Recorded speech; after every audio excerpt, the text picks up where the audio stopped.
তৃতীয় কারণ হচ্ছে নবী করিম সাল্লাল্লাহু আলাইহি ওয়াসাল্লামের সুন্নতের রাস্তা ছেড়ে দিয়ে বিদআতের পথ বাছাই করা, সুন্নত ছেড়ে দিয়ে বিদআতকে গ্রহণ করা।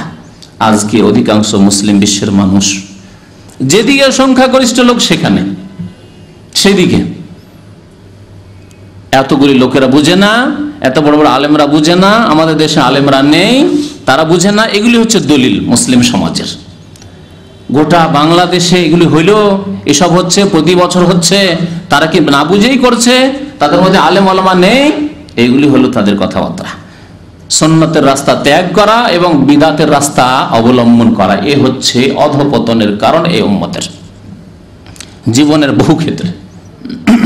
তার মধ্যে রবিউল আউয়াল মাসের ঈদে মিলাদুন নবী, প্রিয় নবী মুহাম্মদ রাসূলুল্লাহ সাল্লাল্লাহু আলাইহি ওয়াসাল্লামের আদর্শ বাদ দিয়ে, খোলাফায়ে রাশিদিন আদর্শ বাদ দিয়ে, সাহাবায়ে কেরাম 110 হিজরি পর্যন্ত থাকলেন তাদের আদর্শ বাদ দিয়ে, তাবেঈন কেরাম তাদের আদর্শ বাদ দিয়ে, আইম্মায়ে আরবা ইমামে আবু হানিফা রাহমাতুল্লাহ আলাইহি, ইমাম শাফিঈ রাহমাতুল্লাহ আলাইহি, ইমাম আবু হানিফা, ইমাম মালিক রাহমাতুল্লাহ আলাইহি, ইমাম আহমদ বিন হাম্বল রাহমাতুল্লাহ আলাইহি, সমস্ত আইম্মায়ে কেরাম তাদের যুগ চলে গেল। তারা কখনো জানলো না যে মুসলিমদের একটি ঈদ আছে, যে ঈদের নাম ঈদে মিলাদুন নবী। তারা জানলো না। বা মিলাদুন নবীর জন্মবার্ষিকী 12 রবিউল আউয়ালে পালন করতে হবে, এ কথাও তারা জানলো না। তারা এই কাজগুলি না করলেন, না করতে বললেন, না জানলেন। জানলো কারা?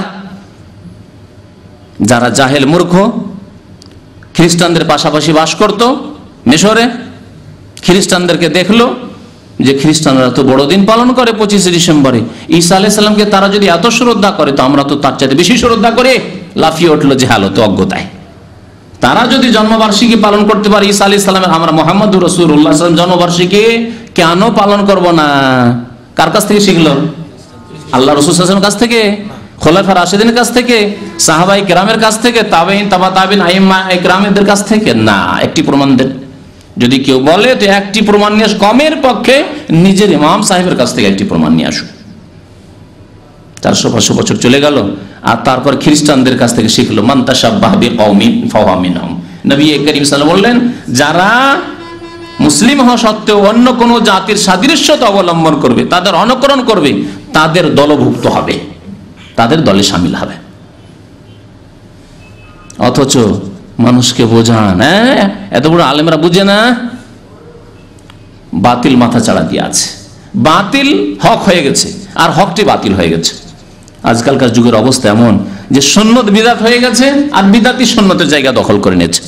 জনসাধারণ বিদআতকে সুন্নত মনে করে, শিরকে তাওহীদ মনে করে, আর হককে বাতিল মনে করে, বাতিলকে হক মনে করে। আল্লাহ রাব্বুল আলামিন কোরআনে কারীমে ইরশাদ করেছেন, ওমান আ'রাযা আন যিকরি, যেই ব্যক্তি আমার উপদেশ থেকে মুখ ফিরিয়ে নেবে। আল্লাহর উপদেশ হচ্ছে কোরআনুল কারীম, আল্লাহর উপদেশ হচ্ছে প্রিয় নবী মুহাম্মদুর রাসূলুল্লাহ সাল্লাল্লাহু আলাইহি ওয়াসাল্লামের হাদিস, সুন্নাত। ওমান আ'রাযা আন যিকরি ফাইন্না লাহু মাঈশাতান দানকা, তার জীবন খুব সংকীর্ণ হয়ে যাবে, অশান্তির জীবন, লাঞ্ছনার জীবন, অধপতনের জীবন, ধ্বংসের জীবন, গোলামের জীবন।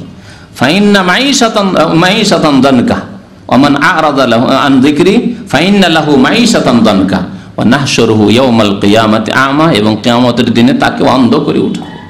তাহলে বিদআতি যে ব্যক্তি কোরআন এবং সুন্নাহ থেকে, নবী করিম সাল্লাল্লাহু আলাইহি ওয়াসাল্লামের সহি আদর্শ থেকে বিমুখ হবে, তাকে আল্লাহ রাব্বুল আলামিন কিয়ামতের দিনে অন্ধ করে উঠাবেন।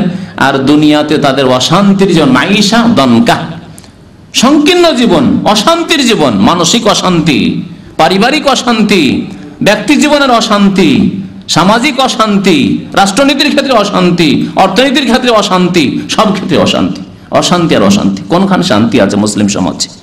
শান্তি নেই। শান্তি নেই জন্য অনেক মুসলিম পালিয়ে যাচ্ছে মুসলিম দেশ ছেড়ে অমুসলিম দেশে, আর বলছে ওখানেই শান্তি বেশি। কোন শান্তি খুঁজছে দেখুন।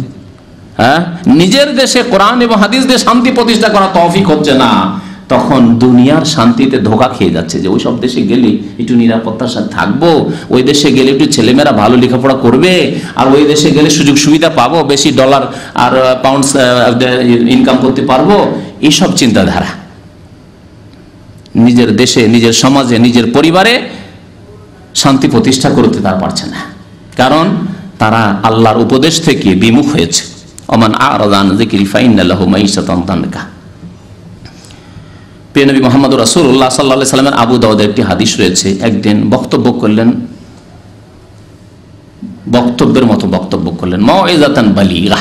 সাহাবারা বলছেন যে অত্যন্ত অর্থপূর্ণ বক্তব্য করলেন নবী করিম সাল্লাল্লাহু আলাইহি সাল্লাম। কথা অল্প, নবী সাল্লাল্লাহু আলাইহি সাল্লামের সব কথাই কথা অল্প আর তার অর্থ ভাব অত্যন্ত বেশি। এমন বক্তব্য করলেন যাতে সবাই কেঁদে ফেলল, আর অন্তর আমাদের মোমের মতো নরম হয়ে গেল। ওয়াজিলাত মিনহাল কুলুব, ভয়ে কম্পিত হলো অন্তর। জারাফাত মিনহাল উয়ুন, আর সে ওয়াজ বক্তব্য শোনার পরে চোখ দিয়ে সবার অশ্রু প্রবাহিত হলো। তারপরে নবী করিম সাল্লাল্লাহু আলাইহি সাল্লামকে আমরা ওসিয়তের কথা বললাম, ওসিয়ত করলেন আমাদেরকে, উপদেশ দিলেন, উসিকুম বিতাকওয়াল্লাহি আযজা ওয়া জাল্লা, তোমাদেরকে আল্লাহকে ভয় করতে বলছি, তোমাদেরকে উপদেশ দিচ্ছি যে আল্লাহকে তোমরা ভয় করবে। ওয়াসসামা ওয়াত তাআ, এবং নেতাদের আনুগত্য করবে।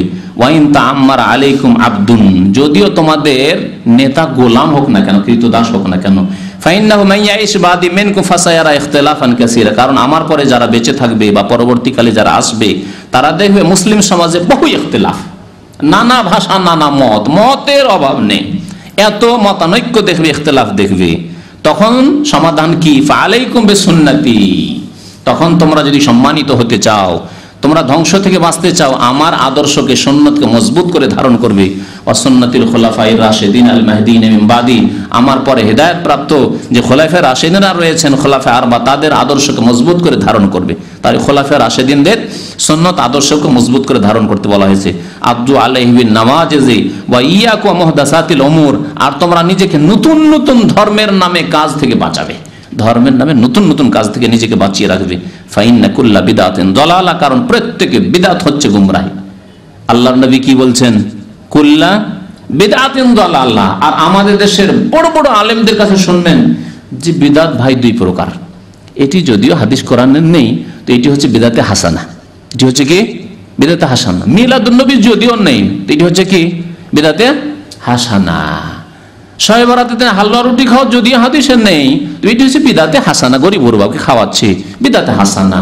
এই যে কোরআন খানি করে বক্সাচ্ছি, যা 40 করছি বা 3 দিনে 10 দিনে যা করছি, এগুলো হচ্ছে সব বিদআতে হাসানা। মুসলিম জাতির যে জাতি যে বিদআত করে তা হলো হাসানা, তা তাদের নিকটে ভালো, কারণ সেগুলিকে ভালো মনে করে তারা শুরু করেছে, তাদের নিকটে হাসানা। কিন্তু আল্লাহর নিকটে কি হাসানা আছে বিদআত? রাসূলুল্লাহ সাল্লাল্লাহু আলাইহি ওয়াসাল্লামের নিকটে কি কোনো বিদআতে হাসানা ছিল যে ধর্মের নামে নতুন কাজ তোমরা শুরু করবে আর তোমরা ভালো লেবেল লাগিয়ে দিবে? হ্যাঁ, আছে?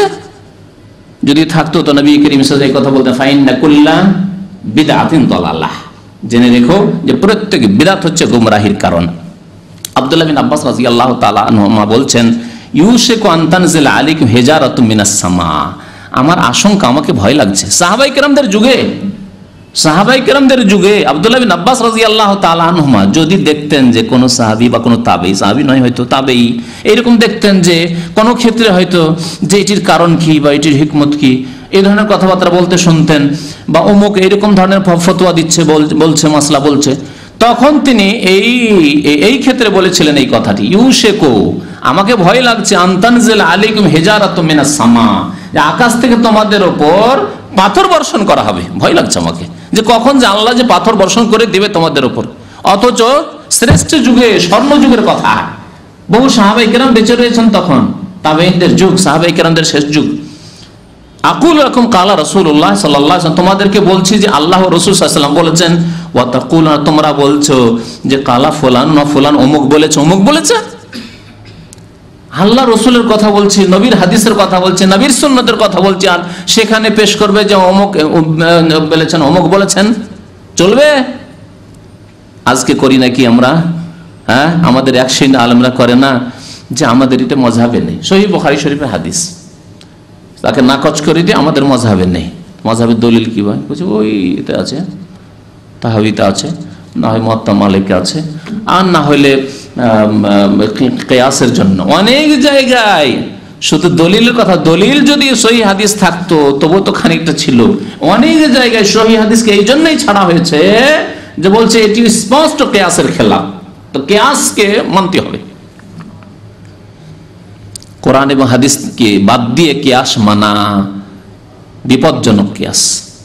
বিপজ্জনক কিয়াস। এক শ্রেণীর উলামায়ে কেরামরা কিয়াস থেকে সতর্ক করার জন্য বলেছেন আউয়ালু মান কাসা ইবলিস, বাতিল কিয়াস প্রথম ইবলিস কিন্তু করেছিল, মানে যুক্তি পেশ করেছিল।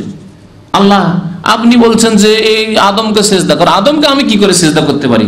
আপনি দেখুন তো আদম উত্তম না আমি উত্তম? আদম মাটির থেকে তৈরি আর আমি আগুন থেকে তৈরি। আগুনকে পারে মাটি? আগুনকে পারে মাটি? কখনো পারতে পারে না। হ্যাঁ, তাহলে আবার মাটিকে কেমন আমি সিজদা করব? হচ্ছে ফাসেদ কিয়াস, বাতিল কিয়াস। এই ক্ষেত্রে সতর্ক করা হয়েছে। কোরআন এবং হাদিস থাকতে যদি কেউ কিয়াস করে তাহলে বাতিল কিয়াস। আর কোরআন এবং হাদিস যেখানে নেই, আর কোরআন এবং হাদিসে একটি মাসলা, এমন মাসলা আছে যে মাসলার মতোই মাসলা আরেকটি মাসলা আছে যে মাসলার ক্ষেত্রে হুকুম স্পষ্ট নেই, সেই মাসলার হুকুমকে নিতে হবে তখন কোরআন এবং হাদিস থেকে। আল্লাহ রাব্বুল আলামিন সতর্ক করেছেন নবী করিম সাল্লাল্লাহু আলাইহি সাল্লামের যারা বিরোধী, সুন্নত ছেড়ে দেয়, সুন্নত বিরোধী কাজ করে, তাদেরকে সতর্ক করে বলেছেন ফালিয়াহযারিল্লাযিনা ইউখালিফুনা আন আমরিহি আন তুসিবাহুম ফিতনাহ, সাবধান যেন থাকে ওই সব লোকেরা যারা রাসূলুল্লাহ সাল্লাল্লাহু আলাইহি সাল্লামের আদেশের বিরোধিতা করে, মুখালেফাত করে। ইউখালিফুন আন আমরে, নবীর যারা বিরোধিতা করে তারা যেন সাবধান হয়ে যায়, সতর্ক হয়ে যায়। কি থেকে? আন তুসিবাহুম ফিতনাহ, তাদের উপর ফিতনা আপতিত হতে পারে, ফিতনা আসতে পারে। নবী করিম সাল্লাল্লাহু আলাইহি সাল্লাম এই ফিতনার তাফসীর করেছেন। ফিতনা মানে দুনিয়ার আযাব। কারণ আরেকটি আযাবের কথা আল্লাহ বলেছেন আও ইউসিবাহুম আযাবুন আলীম, অথবা তাদের উপর যন্ত্রণাদায়ক আযাব আসবে, কঠোর শাস্তি আসতে পারে। তো আযাবুন আলীম হচ্ছে আখিরাতে মরার পরে, আর ফিতনা হচ্ছে দুনিয়ায়। ফিতনা হচ্ছে ইমানের ফিতনা, ফিতনা হচ্ছে পারিবারিক ফিতনা, ফিতনা হচ্ছে আপনার সামাজিক ফিতনা, ফিতনা হচ্ছে আপনার হালাল হারামের ফিতনা, রুজি হালাল না পেয়ে হারাম খেতে শুরু করলো আর ইমান গেল। বিভিন্ন রকমের ফিতনা। ফিতনা হচ্ছে বিপদ আপদ, বিভিন্ন বালা মুসিবতের ফিতনা। ফিতনা হচ্ছে রোগের ফিতনা, দৈহিক ফিতনা, বহু রকমের দুনিয়ার ফিতনা রয়েছে। যারা নবী করিম সাল্লাল্লাহু আলাইহি ওয়াসাল্লামের বিরোধিতা করে তাদেরকে সতর্ক হওয়া উচিত, ফিতনা থেকে, আল্লাহর পক্ষ থেকে ফিতনা আসতে পারে। নবী করিম সাল্লাল্লাহু আলাইহি ওয়াসাল্লামের জামানায় উহুদের যুদ্ধে একটি কথা শুধু তারা, তাও ইজতিহাদ করে, সরাসরি বিরোধিতা তারা করেননি, ইজতিহাদ করে, যে আরে কাফেররা তো এখন পলাতক, সব পালিয়ে গেছে, অনেক দূর চলে গেছে, এখন আমরা 50 জন শুধু বসেই থেকে গেলাম, সবাই জিহাদ করলো, নেকি নিল, আমরা শুধু এখানে পাহারা দিতেই থেকে গেলাম, নেমে যাই না, এখন আর বসে থেকে কি করব? তাদের আমির যিনি রয়েছেন তিনি বলছেন না, খবরদার আমি নামবো না, কিন্তু তোমরা দেখো আমার কথা শোনো, না হলে আমি কিন্তু নামবো না। তিনি শহীদ হয়ে গেলেন কিন্তু ওখান থেকে নামলেন না। অন্যান্য সাহাবীরা নিজের ইজতিহাদ করলেন যে নবী সাল্লাল্লাহু আলাইহি ওয়াসাল্লামের আদেশটি ছিল যে যতক্ষণ পর্যন্ত যুদ্ধ চলছে, এখন তো যুদ্ধ শেষের দিকে, নেমে পড়ে, যেমনই নেমে পড়েছেন নবী সাল্লাল্লাহু আলাইহি ওয়াসাল্লামের বিরোধিতা হয়েছে। উদ্দেশ্য বিরোধিতার ছিল না, কিন্তু বিরোধিতা হয়েছে। কি হলো? পেছন দিক থেকে খালিদ বিন ওয়ালিদ, আবু সুফিয়ান তখন কুফরীর অবস্থায় তারা ছিল, পেছন দিক থেকে এসে ঘিরে ফেলল। পেছন দিক থেকে হঠাৎ করে অতর্কিত হামলা, আক্রমণ, আর সামনের দিক থেকে আক্রমণ, কোন দিকে সামলাবে? 70 জন সাথে সাথে কিছুক্ষণের মধ্যে 70 জন সাহাবায়ে কেরাম শহীদ হয়ে গেলেন। দুনিয়ার ফিতনার এই একটি দৃশ্য। আনতুসিবাহুম ফিতনা, যারা বিরোধিতা করে, জেনেই বিরোধিতা করুক আর না জেনেই বিরোধিতা করুক, ইচ্ছা করে ইচ্ছাকৃত বিরোধিতা করুক আর অনিচ্ছাকৃতই বিরোধিতা করুক, তাদের ফিতনার ভয় রয়েছে। আজকে মুসলিম জাতির বিপদ বিপদ বিপদ, গোলামি, এই ফিতনা, এগুলি হচ্ছে ফিতনা। আর আযাবুন আলিম তো সামনে আছে।